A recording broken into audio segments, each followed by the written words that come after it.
Shalom, igreja.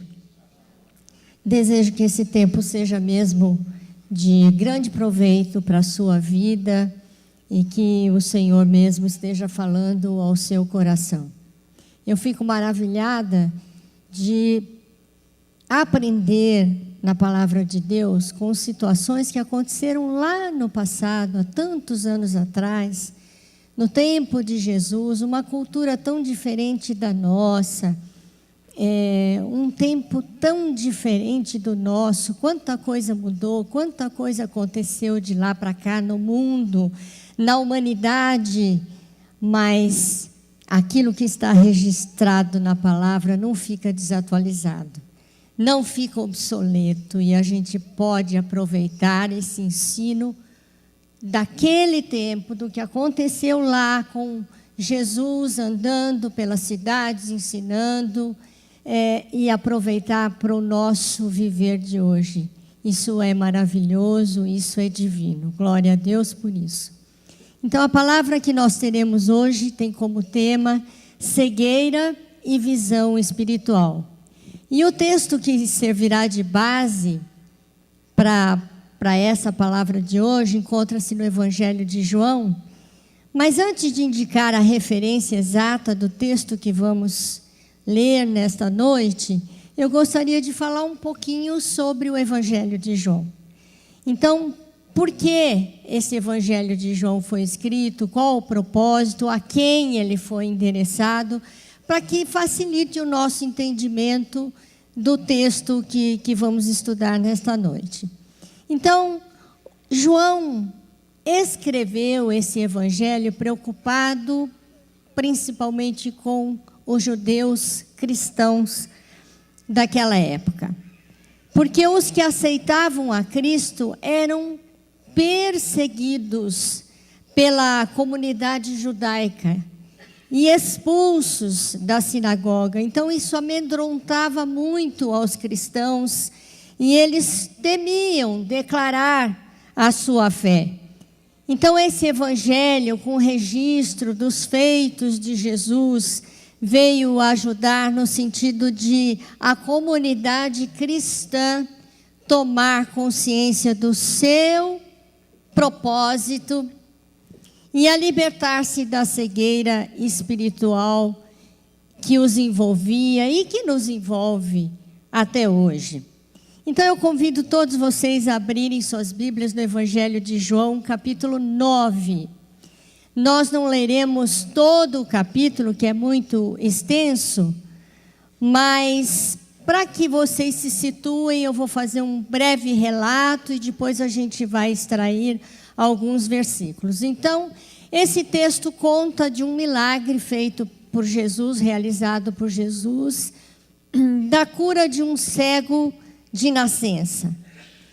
E aquele milagre que ocorreu chamou muito a atenção do povo e muitos passaram a seguir a Jesus, querer ouvi-lo, querer saber mais dele. Muitos iam recebendo a Jesus como Messias, mas também junto com esses tinham outros que perseguiam a Jesus, que não concordavam que seria ele o Messias, o Filho de Deus, chamavam-no de pecador, e a principal e mais forte reação foi a dos fariseus, que até discutiam entre eles essa questão. Uns diziam, não, esse homem é pecador, não podemos aceitar isso dele de jeito nenhum. Outros fariseus pensando na possibilidade de que tinham que considerar sim, porque quem faz um milagre desse de curar um cego, se não for alguém com inspiração divina? Então, até entre eles, os fariseus, houve discussão do ser ou não ser divino, aquele milagre de Jesus, ser ou não ser Jesus realmente o Messias. Mas outras pessoas também se manifestaram com respeito a esse milagre, dando a sua opinião, fazendo o seu próprio julgamento. Então, foram várias reações e é isso que a gente vai ver nesse capítulo. Vamos destacando e comentando uma a uma e tirando para nós o ensino, para o nosso viver, para o nosso dia a dia. E vocês vão ver quanta coisa tem a ver com a nossa vida. Muitas das reações foram equivocadas, sem nenhum discernimento do que realmente estava acontecendo. Mas vamos ao texto e extrair do próprio texto as impressões corretas daquilo que vem nos ensinar nesta noite sobre cegueira e visão espiritual. Eu gostaria então de começar do versículo 1. Vamos lá, o capítulo 1, versos 1, 2, 3 e 7. E vamos destacar aqui a posição, a reação dos discípulos, que nós estamos chamando de julgamento. Versículo 1. Caminhando Jesus viu um homem cego de nascença. E os seus discípulos perguntaram: Mestre, quem pecou? Este ou os seus pais, para que nascesse cego? Respondeu Jesus: nem ele pecou, nem seus pais, mas foi para que se manifestem nele as obras de Deus. E então Jesus se dirigiu ao homem cego, dizendo-lhe: vai, lava-te no tanque de Siloé. Ele foi, lavou-se e voltou vendo. Simples assim. Por que será que os discípulos fizeram essa pergunta a Jesus, esse julgamento de que aquele moço devia ter pecado muito para ter nascido cego? Ou então os seus pais pecaram para ter nascido cego? E era muito comum na época a cegueira. Muitas pessoas tinham esse problema, não havia recurso. E a interpretação daquela cegueira era: pecou. Pecou ou os pais pecaram, por isso nasceu com esse problema. Porém, Jesus usou o sofrimento daquele homem cego como uma oportunidade para glorificar a Deus e para ensinar sobre fé. E aqui a gente já pode destacar algo que pode servir para a nossa reflexão. Quantas vezes também questiona-se a Deus por isso ou por aquilo que acontece, sem percebermos que através daquela circunstância, daquela situação, Deus tem uma intenção maior de manifestar a sua glória. E através de uma circunstância difícil, Ele vem e mostra o seu poder e opera maravilhas. Então, isso já nos ensina que temos de fazer leituras corretas das situações, daquilo que nos acontece. Aqui mesmo, na Shalom, quantas vezes nós já oramos por irmãos que vêm com problemas difíceis, dos mais variados, problemas graves de saúde. Quanto nós já oramos por irmãos, por crianças também, que passaram problemas seríssimos de doença. E na época a gente poderia dizer: Senhor, como o Senhor permite isso no meio do teu povo? São todos teus filhos. Como o Senhor permite uma situação tão grave como essa? Mas glória a Deus, porque aqueles momentos nos levaram a orar ao Senhor e a pedir e a clamar como igreja, e nós pudemos ver a glória do Senhor se manifestando entre nós. Então, muitas das coisas que nos acontecem, que nos perturbam, que nos entristecem, a gente precisa aprender a colocar diante de Deus dessa forma: Senhor, me fortalece, me sustenta, me ajuda, me acode. Mas não questione a Deus. Por que isso, Senhor? Porque Ele sempre aproveita as experiências da nossa vida para fazer transparecer melhor a sua glória, o seu poder. Amém?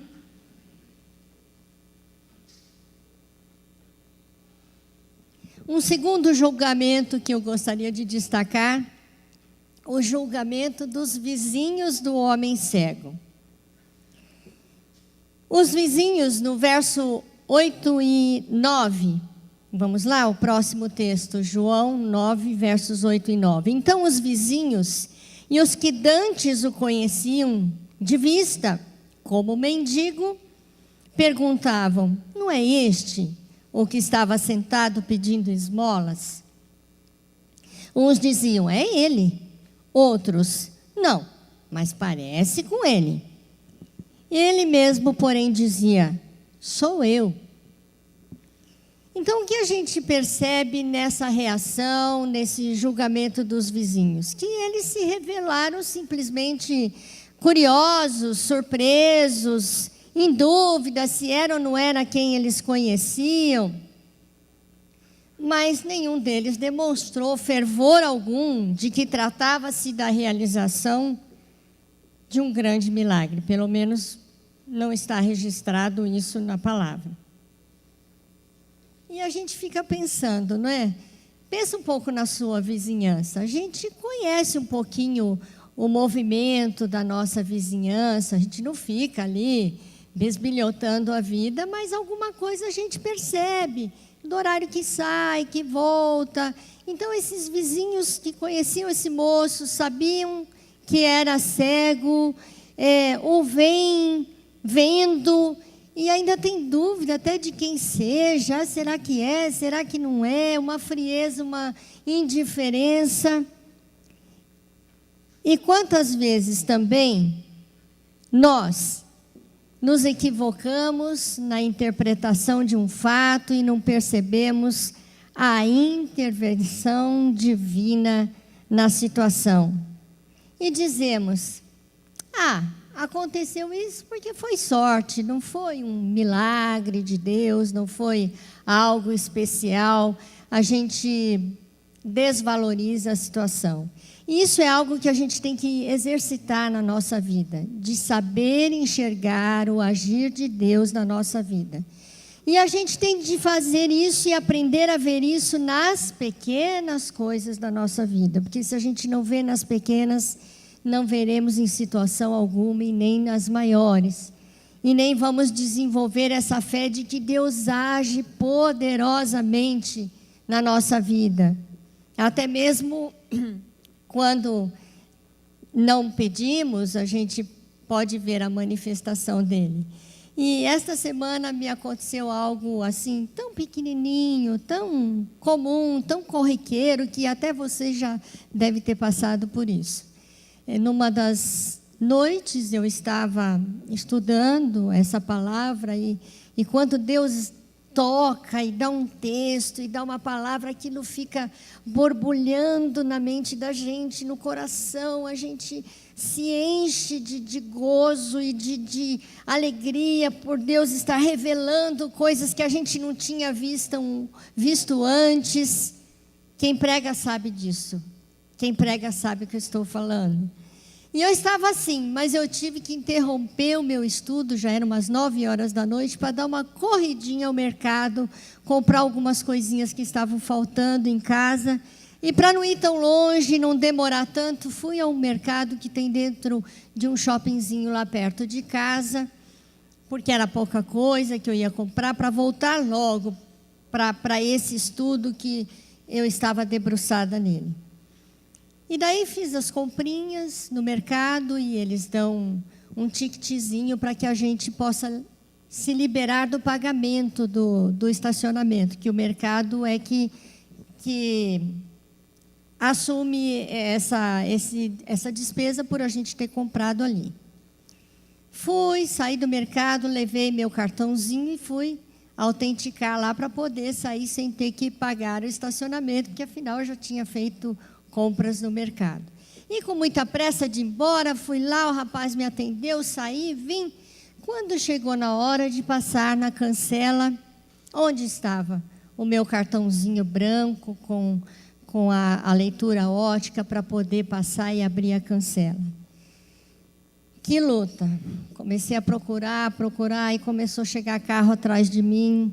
Saí com o carro. Alguém já passou por isso, irmãos? É um transtorno tão grande quando a gente perde o cartão do estacionamento, porque aí você tem que voltar lá no balcão, você tem que apresentar seu documento, apresentar o documento do carro, explicar que o carro é seu, que você não sabe onde foi parar, Então, quando eu vi que havia perdido, falei, meu Deus. Não, nem falei, meu Deus. Sinceramente, eu não orei, irmãos.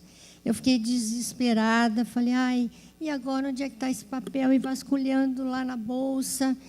Nisso apareceu um segurança ali, que eu nunca vi antes, segurança por ali, perto da cancela. Nunca vi antes, sempre passo por ali. E ele perguntou se eu precisava de ajuda. Eu falei assim, olha, o rapaz, eu fui lá autenticar o meu cartão e o rapaz não me devolveu o cartãozinho. E eu não sei agora como resolver a situação. E como eu tinha tirado todos os papéis da minha pequena bolsa, cheia de coisinhas, e ele lá olhando, olha, esse papelzinho amarelo aí, com ele a senhora pode passar. De fato, o rapaz não me entregou o cartãozinho branco, que estava na minha memória, mas me deu um outro que eles tiram lá da maquininha de controle deles, e eu não percebi essa troca. Ele falou, esse dá para passar. Pode ir lá que eu vou lá. E eu dei para ele, ele olhou, né? Pode ir lá que eu vou liberar para a senhora. Passou, abriu a cancela. Ai, graças a Deus, fui embora, não perdi muito tempo.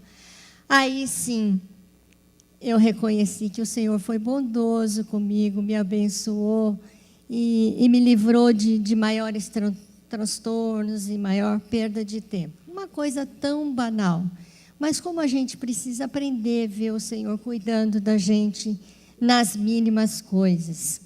Então, nada de dizer, ai, tive uma sorte, achei o papel. Ai, tive uma sorte, chegou alguém e me ajudou. Não, nós somos do Senhor, a nossa vida está posta nas mãos dEle, nós pedimos ajuda, bênção dia a dia, e Ele nos cuida com amor, desde as mínimas coisas. Mas vamos ao próximo julgamento, e eu quero falar sobre o julgamento dos fariseus, que eram os líderes religiosos da época. Em João 9, 15 e 16, diz assim sobre eles. Então, os fariseus, por sua vez, lhe perguntaram como chegar a ver. Então, eles estavam conversando com o homem que havia sido curado. Ao que lhes respondeu, aplicou lodo aos meus olhos, lavei-me e estou vendo. Simples assim. Por isso, alguns dos fariseus diziam, esse homem, se referindo a Jesus, não é Deus, porque não guarda o sábado. Diziam outros, como pode um homem pecador fazer tamanhos sinais? E houve dissensão entre eles. Então já discutiram, uns acharam que sim, outros pensando na possibilidade de que então Jesus não era pecador por ter feito tal milagre. E então com isso a gente vai percebendo as diversas reações, os diversos julgamentos. Mas os fariseus estavam preocupados não só com a religiosidade de guardar o sábado, que eles prezavam tanto, e nem de achar provas contrárias ao milagre que Jesus havia feito, mas uma coisa preocupava muito esses fariseus, era de ver a popularidade de Jesus crescendo, e o povo indo atrás, e o povo crendo, e o povo recebendo. Isso era para eles uma grande ameaça, porque até então o domínio deles sobre o povo era muito maior. E para garantir esse domínio, eles perseguiam aqueles que se declaravam cristãos. Mas vamos ao julgamento dos pais. Esse é estarrecedor também.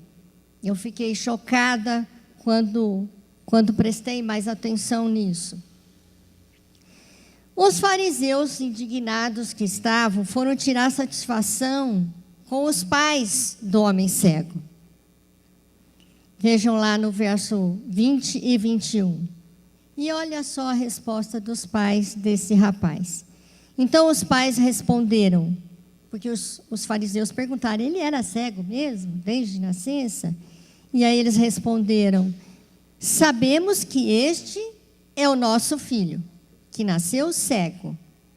Mas não sabemos como vê agora. Ou quem lhe abriu os olhos, também não sabemos. Perguntai a ele, idade tem, falará de si mesmo. Eu diria assim, com o palavreado dos nossos dias, ficaram em cima do muro, saíram pela tangente. Porque imaginem vocês, não tem detalhes no texto, mas eu gosto de pensar como é que foi essa situação. O filho cego sai de casa, como todos os dias, e volta vendo. E os pais dizem, nossa, você nasceu cego e agora está vendo? Seria essa a reação dos pais? De forma alguma. Eles iriam vibrar, se alegrar. Filho, o que é isso? O que aconteceu? Como foi isso?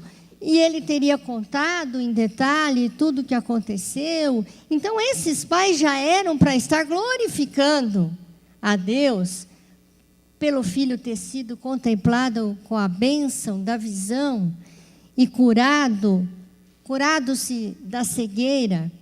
Mas por que esses pais agiram assim? Por que eles deram essa resposta evasiva aos fariseus?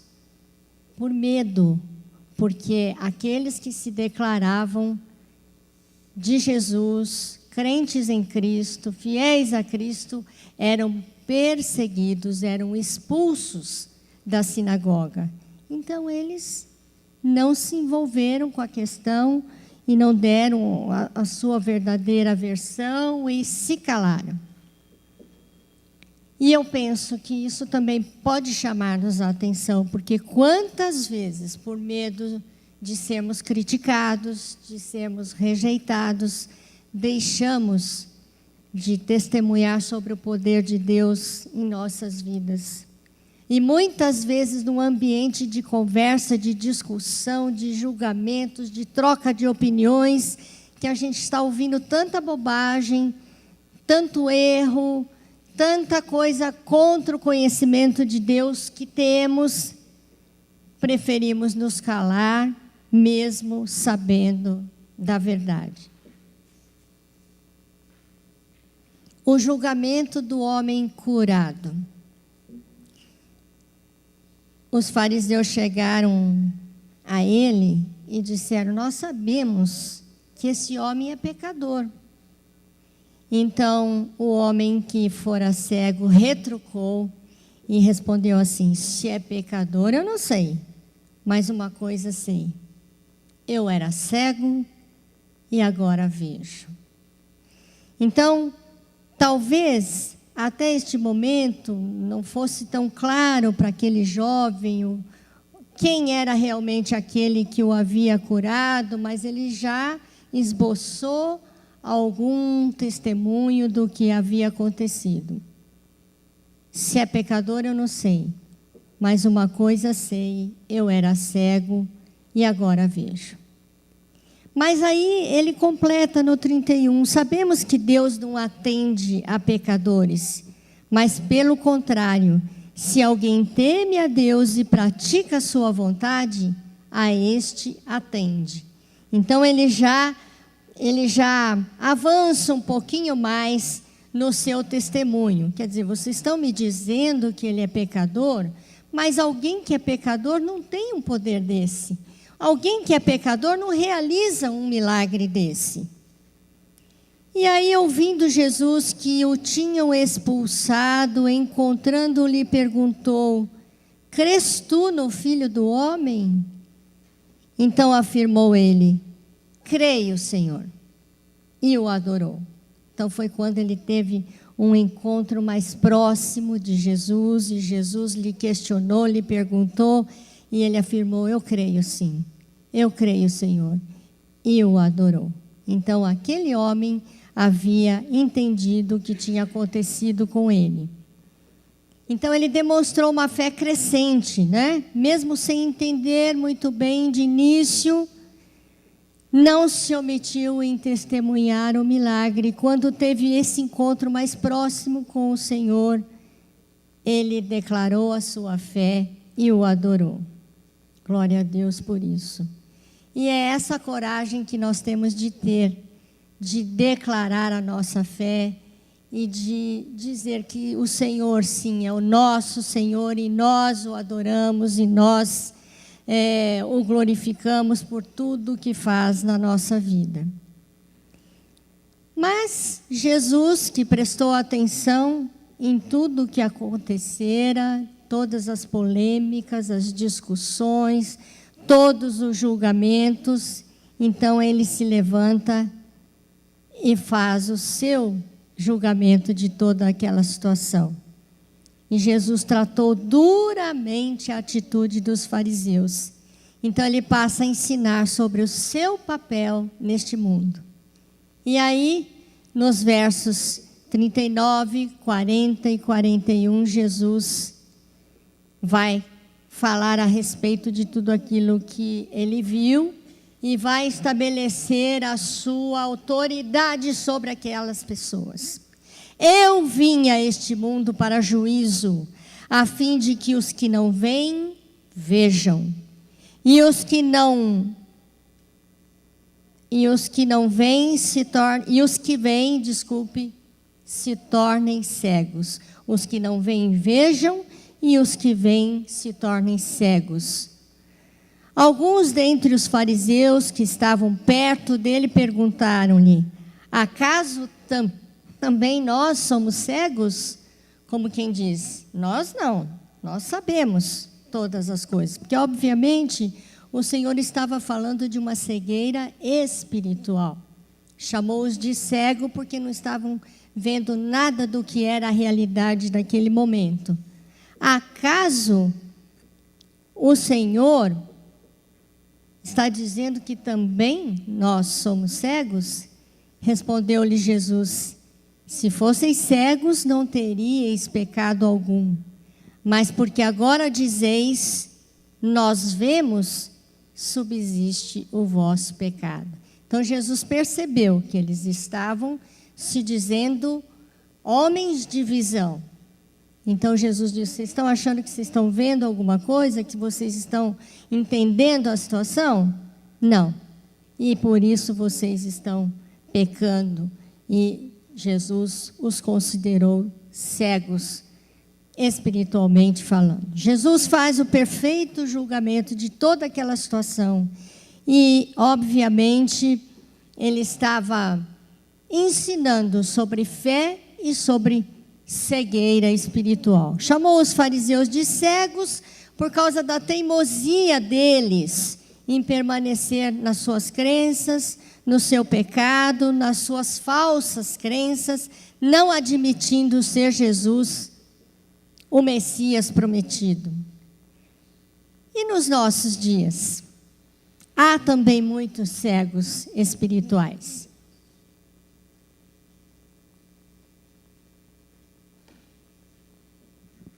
Que não querem reconhecer o senhorio de Cristo em suas vidas. Reagem às situações pelo senso comum, conforme as suas falsas crenças.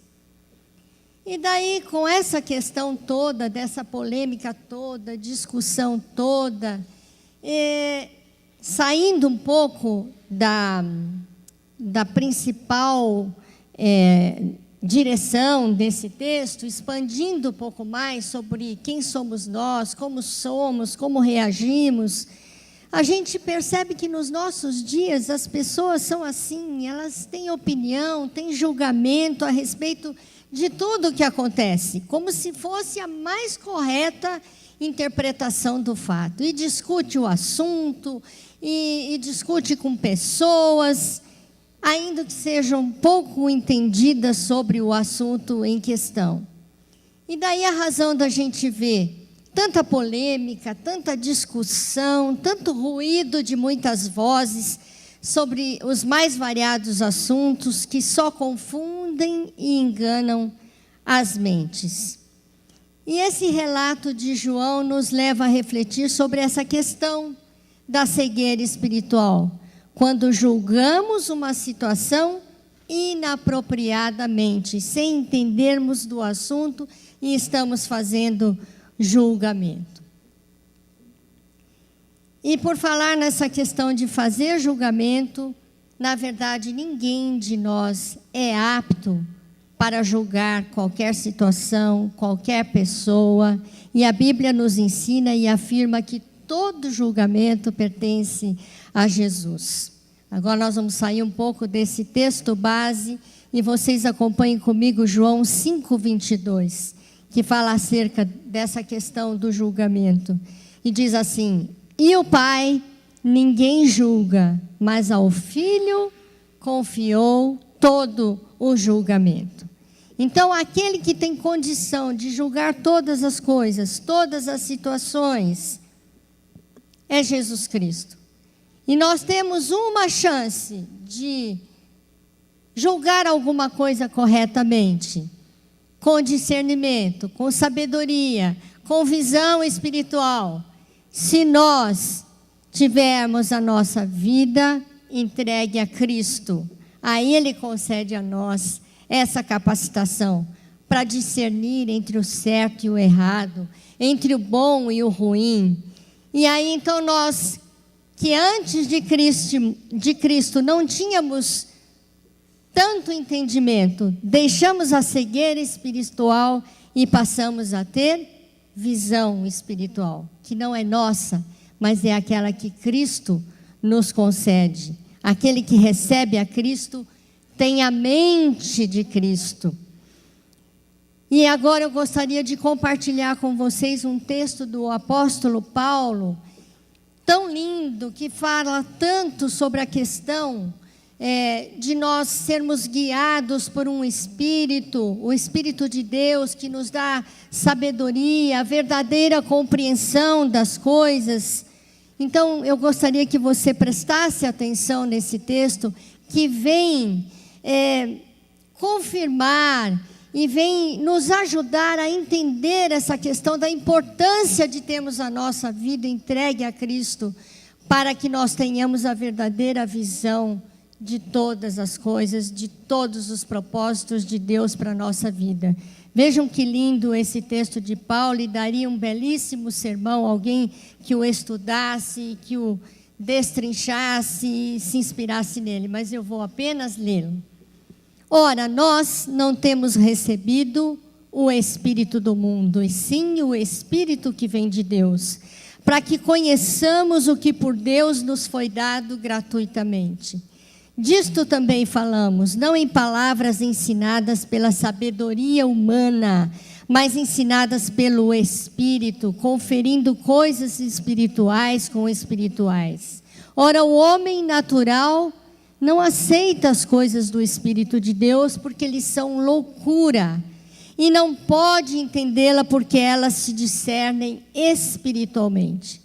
Porém, o homem espiritual julga todas as coisas, mas ele mesmo não é julgado por ninguém.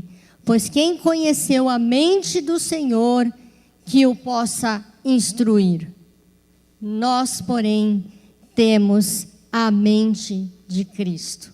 Então, quando falamos em visão espiritual, ter visão espiritual é ter a mente de Cristo em nossas vidas. E com a mente de Cristo funcionando na nossa vida, nós vamos ter muito melhor entendimento das coisas à nossa volta.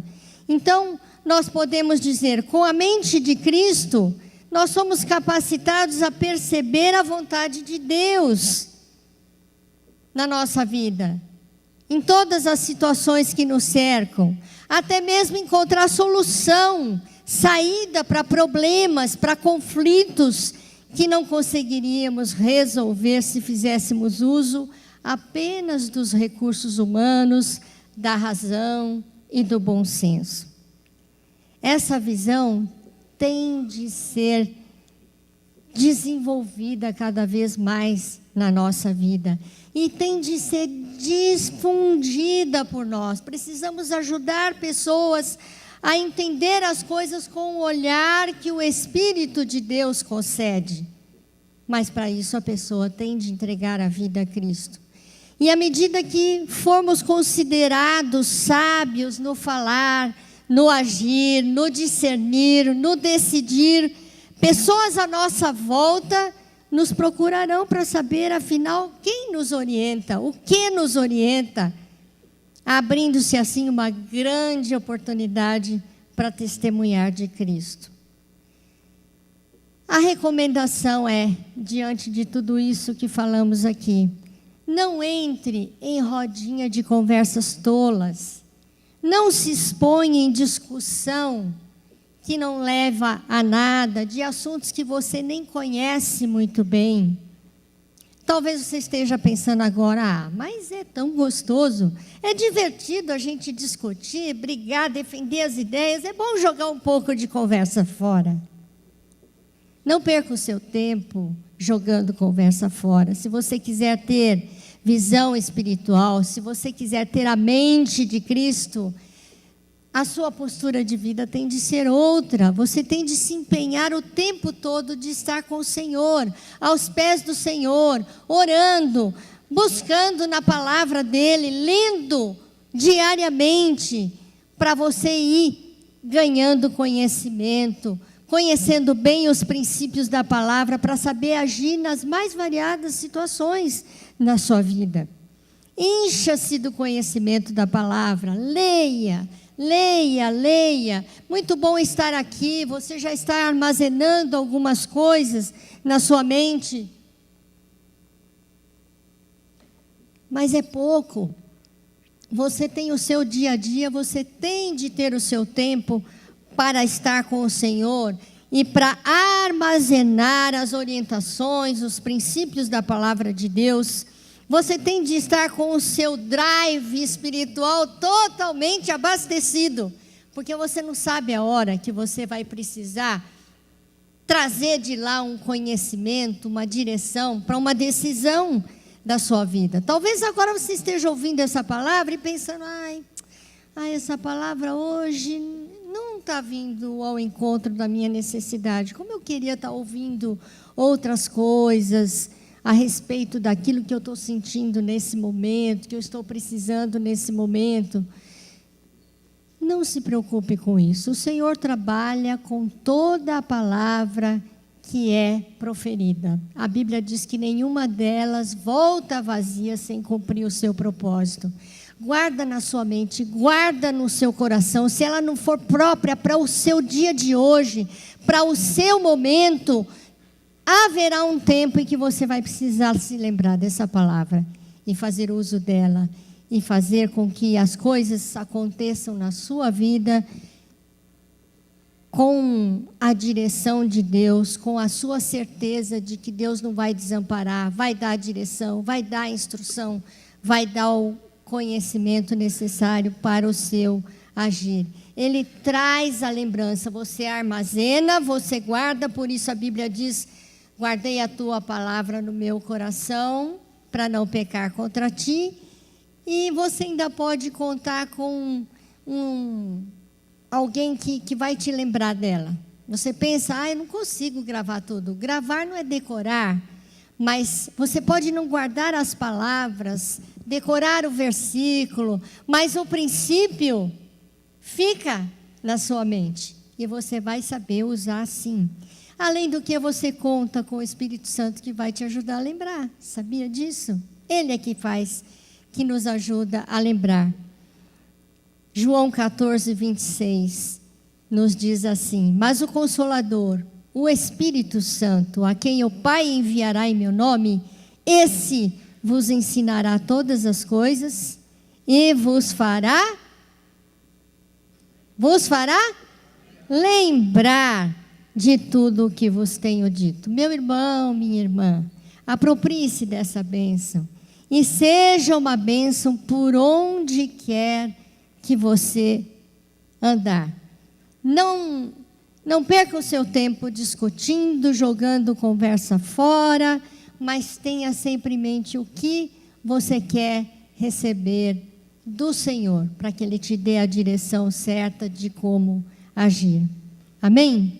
Se você estiver vivendo um momento difícil, um impasse de decisão, esse é o momento de se colocar diante de Deus. Nós vamos ter um tempo de oração, nesse sentido, você vai dizer: Senhor, como eu quero ter essa mente de Cristo, como eu quero ter esse discernimento, como eu quero aproveitar as oportunidades em que eu possa testemunhar o Teu nome, como eu quero ser bênção na vida de alguém que não sabe nada dessas coisas que eu tenho aprendido e vivido na minha vida. Mas como eu preciso, Senhor, da Tua ação, do Teu agir nessa situação da minha vida. Eu não quero fazer uma escolha minha, eu não quero decidir por mim mesmo, pelo senso comum, mas eu quero que o Teu Espírito Santo trabalhe na minha vida. Vamos orar, queridos? Fale com o Senhor agora. Depois logo teremos um cântico apropriado, que é uma verdadeira oração para fazermos a Deus.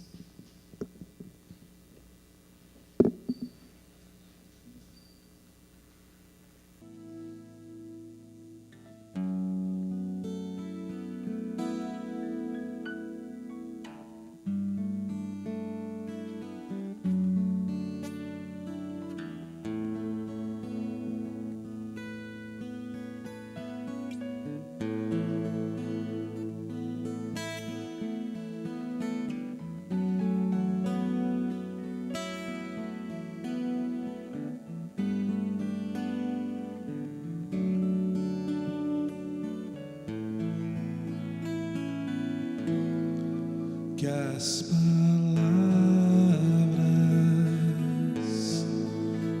dos meus lábios e os pensamentos do meu coração sejam sempre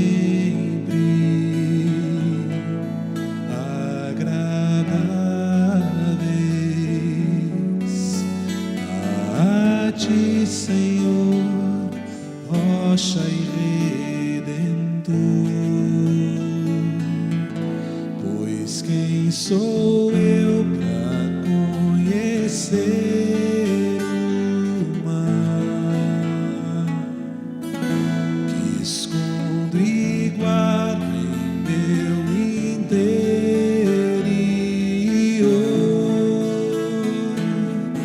Perdoa e livra-me do orgulho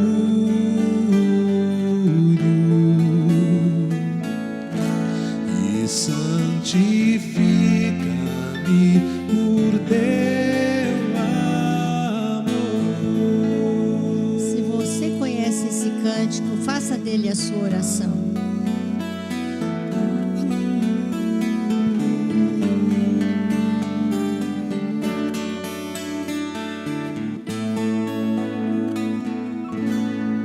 Que as palavras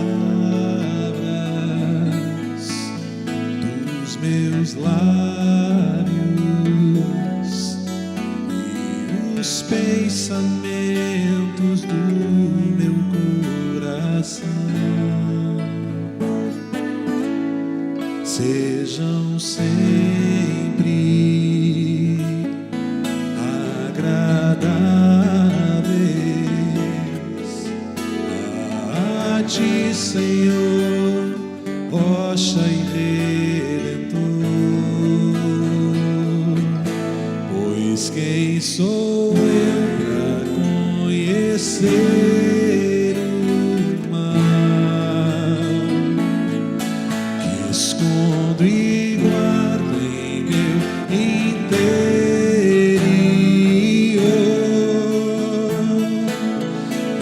Perdoa e livra-me do orgulho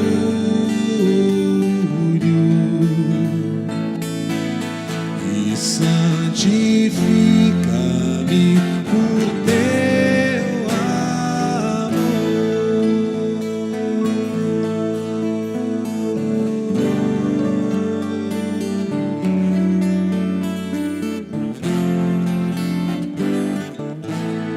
Santifica-me,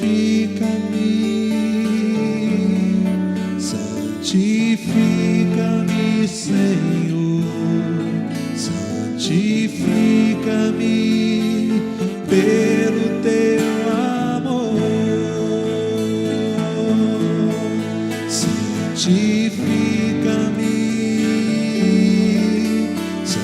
te fiz.